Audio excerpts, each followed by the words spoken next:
বাংলার জমিনে আর আসতে দেওয়া হবে না ক্ষমতা।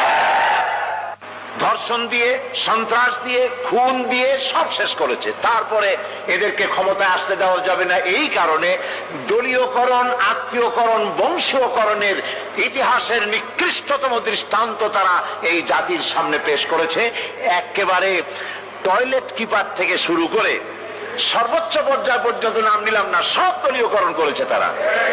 লুটে পুটে, ওই যে সেই কথা আছে, উলট পালট করে দেমা লুটে পুটে খায়, সমস্ত দেশকে লুটে পুটে খেয়ে শেষ করেছে। সেদিন আমি বিজয়নগরে সেই বিএনপি অফিসের সামনে, এই যে কয়েকদিন আগেই সেখানে আলোচনায় বলেছিলাম যে এক লোক আগে এসে আমাকে বলছে, যে হুজুর এরা তো 5 বছরে খাইয়া খুইয়া সব শেষ করে ফেললো, এরপর আপনারা এসে করবেন কি?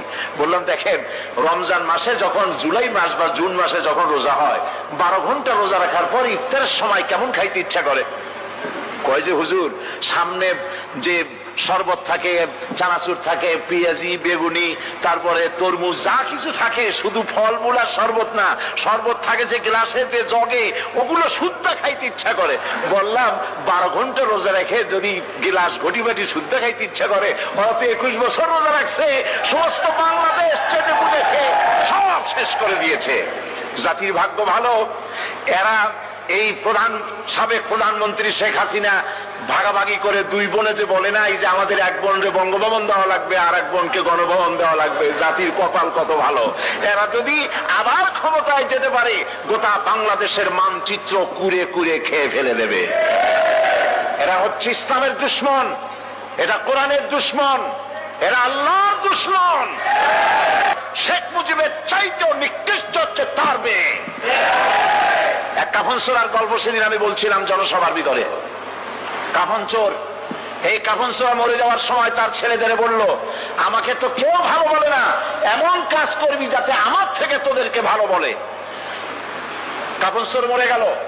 এরপরে কাফন চোর আর ছেলেরা চুরি করতেছে, কেউ আর বাপেরে ভালো কয় না, ও ছেলেরা বাপও চুরি করতে, এরাও চুরি করে।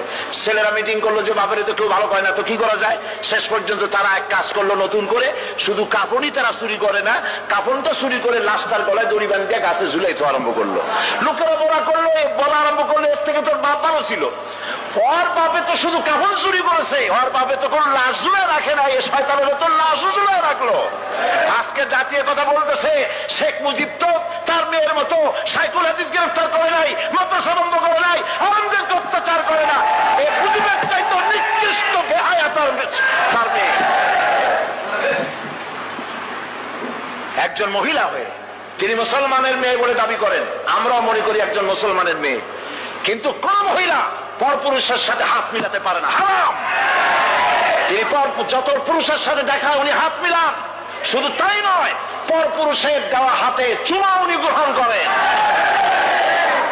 আমি পল্টনে বলেছিলাম, পার্লামেন্টে আমি বলেছি তার সামনে, আপনি মুসলমান, যেই কপালটা দিয়া কাবা শরীফে সেজদা করছেন, যেই কপালটা দিয়া মদিনায় সেজদা করেছেন রাসূলুল্লাহর রওজায়, রাসূলুল্লাহর মসজিদে, সেই কপালটা নিয়ে কলকাতায় গেলেন, আর কাফের গুজরাল আপনার কপালে যখন হাত দিল তিলক পরাবার জন্য, কেন আপনি বলতে পারলেন না, বেয়াদব, আমি মুসলমানের মেয়ে, আমার গায়ে তুই হাত দিতে পারিস না?